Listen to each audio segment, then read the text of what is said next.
I've been in a dark room since I was about 5 years old. So I literally had an aha moment of, if not now, when?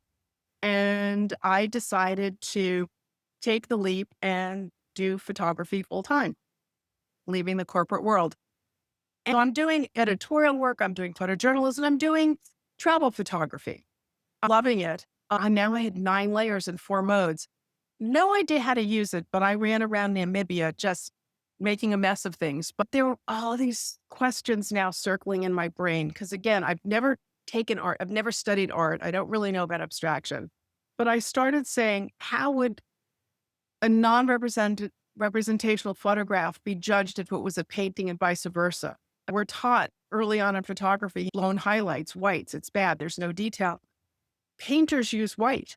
It's okay. And there may not be detail in their white. So what's the bridge between abstract painting and abstract photography?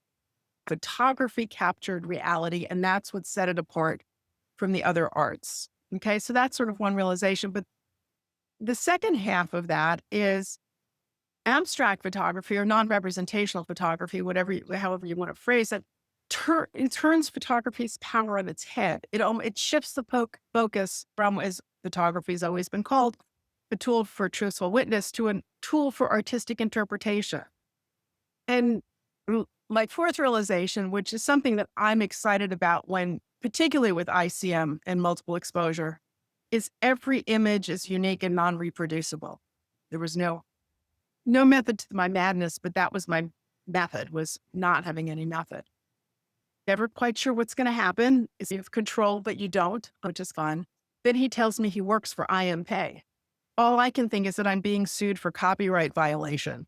But I am proud to say that he bought this for his own living room. So I've had people, when I present to other camera clubs, they'll say, why don't you just do it in Photoshop? It is going down the rabbit hole with Alice. That's how I always feel when I get into this. It almost feels like the old days in a dark room where you'd go in and do some work, come out and figure you'd been gone and worked for an hour and it's 6 hours later. I think when you start in a weird way slowing down and looking and thinking, what else can this be?